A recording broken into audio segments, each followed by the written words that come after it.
heard me before. But we have been hearing all these stories, and why is it not coming out?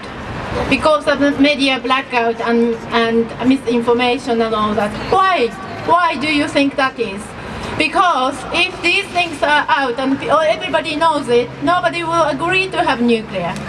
So these people who want to build more and more nuclear power and probably make more and more weapons, I don't know why they're building so many, because we got enough stockpiles to destroy the earth many times over. So we don't need any more if we want to commit suicide. Why make more? Perhaps money? But don't they have their own children and grandchildren? I don't understand these people. I really don't. Anyway, these things carry on. Actually, it started in Hiroshima and Nagasaki. The damage there had been concealed.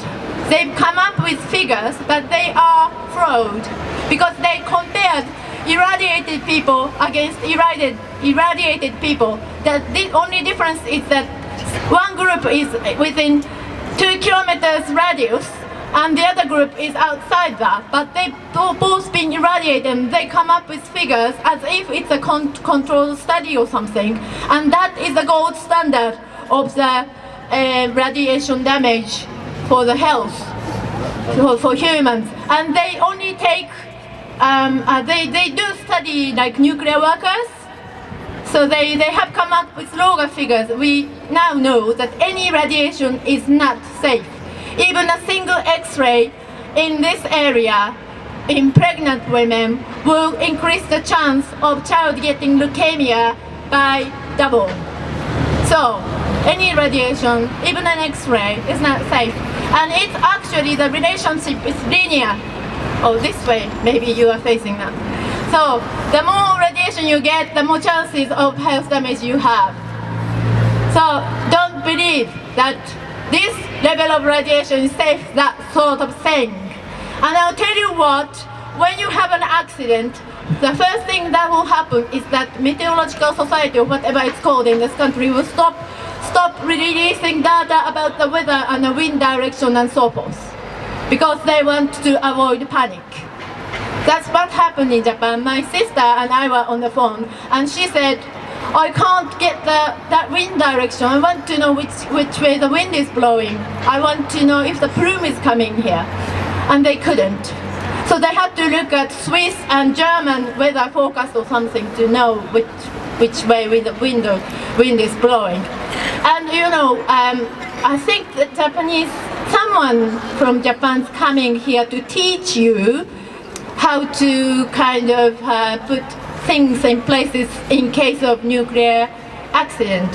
Like people within 5 kilometers have kind of iodine tablets, and then you got like have to evacuate the 30 kilometers, something like that. But it never happens that way. Radiation goes where the wind blows at that time, on that day, in that hour. And the radiation drops when the rain drops.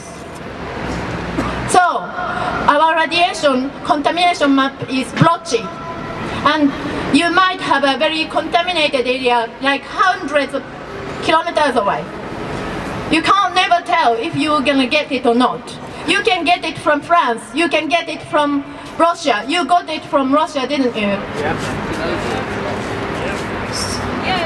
And Chernobyl has been suppressed too. There are figures like 1 million, 1.5 million people dead, and then there are like figures like 4,000 people dead from the WHO.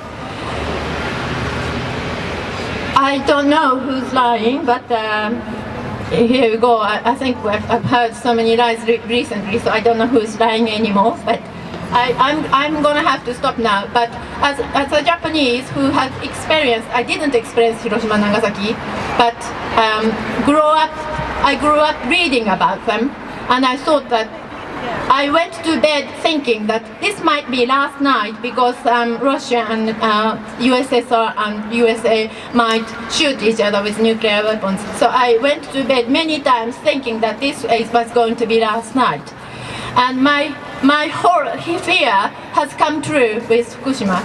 It's not a quick death, but it is a slow, painful death for very many. And we have been, my friends have been protesting in front of Japanese embassy every Friday, and we have had statements read out in January and then today again. We want to do it again and again because things keep changing, and we need to protect the protesters in Japan too, because they are getting arrested and everything. So. And we are going to hold a vigil on Monday evening from 5:30 to 6:30 in front of Japanese embassy.